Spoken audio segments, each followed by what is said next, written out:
Now, my favorite part of the whole thing is these 10s out of 10s. Like, where have we had them from? Why have we come up with them?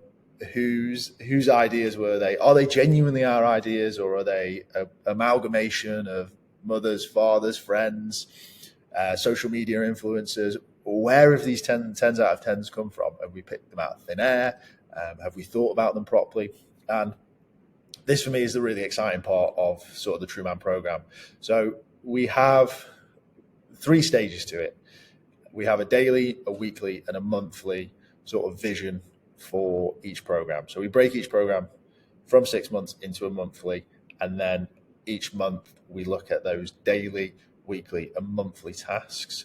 So that daily task is that habit forming, consistency, striving to sort of move forward and start to attain these 10s out of 10s. So we call that habit, like the habit forming stage. Now, the next stage is a monthly sort of all-encompass consistency around that whole month. And essentially what we encourage everyone to do during that month is to challenge that 10 out of 10. Now, 2 reasons. 1, it might be really easy to achieve, and it might not actually be a 10 out of 10. And you start working on it for 3 weeks, and all of a sudden you've ran 5K, and you don't need to wait 6 months to do that. And you need to realign it, and you need to rejig it. And then the other one is the contentment side of things. And it's like, was that 10 out of 10 something that you actually truly wanted? Or is it something else? Is it other meaning? Is there something else in life that you want to try? Are you just doing that because that's what you've been told to do, and social media is encouraging you to do that, or a family member is encouraging you to do that, or your friend does that? What is it? So it's that questioning of that 10 out of 10. And that for me is one of the most powerful things about the whole program, is that we're not just like, right, cool, great, I'm super excited for you, go and get your 10 out of 10, let's work on it. No, I'm going to challenge you on it, because I don't believe that enough thought's gone into it. So we have this monthly sort of constant thought. So it's essentially daily, but it's not like a practice. It's more like questioning and sort of assuming. And what we want to achieve from that is other ideas.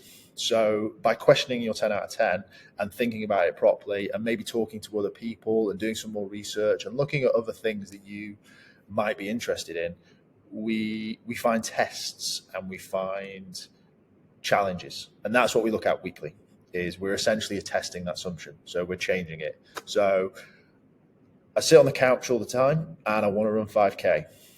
I run for 3 weeks and I don't enjoy it. Why do I want to run a 5K? Well, I want to get into better shape. Well, why do I need to run a 5K to get into better shape? Well, I've seen the advert for Couch to 5K on the TV, so that makes the most logical sense. The NHS is saying that it makes the most sense for me to run 5K, so I'm just going to do that. But actually, I absolutely hate running. It's a load of shit, and it's boring, and I can't do it, and I feel really self-conscious, and I don't want to do it. But the actual goal is fitness. So the question is, what do you like doing? What did you do? Like, was there something you did as a kid? Was there something you've always wanted to try? It could be the most random thing in the world, but try it. Why not? Like, what is the worst that could happen? You get into better shape because you tried something that you really thought. It could be completely random. Like, you take up rambling, you could take up fucking ultimate frisbee. The world is essentially your oyster when it comes to this, as long as it aligns with the other pillars. But that for me is one of the most exciting parts of the whole program, is that this constant exploration, this constant testing, and the habit forming. Habit forming is the simple part, right? We see it all on the internet. We see everything that's there, right? What differentiates us from a 75 hard or a Take You or anything along those lines, where it's about just one thing and one goal and just work until we've achieved it, and we are now these machines that create this output. we question the output. Like, why why is the output important? And then we look at how we can holistically include that in our life, because as kids, that's all we do is we test and we play and we change, and we, like, one week we want to be an astronaut, the next week we want to be a fireman, the week after a doctor, like, and so in some cases this could just change in a matter of hours. And as we become kids and sort of grow up into the sort of school system, it's very quickly sort of starts to shoehorn you into this area of like, right, okay, what do you want to do? What are you good at? Do this, do this, do this. And you lose that ability to try things, test things, play, enjoy. And for me, I think what truly makes a man is a purpose, and sometimes that purpose isn't easy to find. It needs to be explored. I mean, reverting all the way back to history and sort of 1500s, as early as that, into the 1800s, you would have men who just got big ships and just sailed and were just like, I'm gonna find something, like, this is gonna be my defining moment, I'm just gonna go and find something.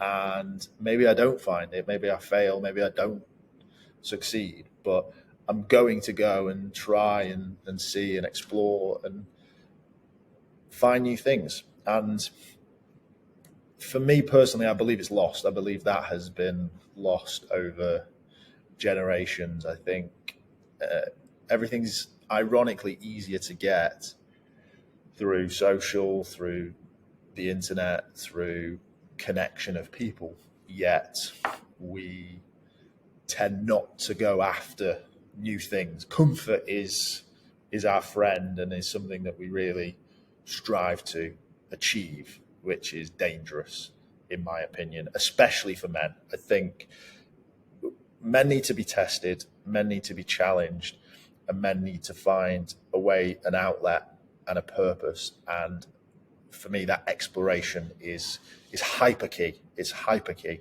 It's something that's missing across everything and anything that I've seen. It's essentially it's ridiculous, in my opinion. I think shoehorning men and putting men into boxes and taking things away from men and allowing men to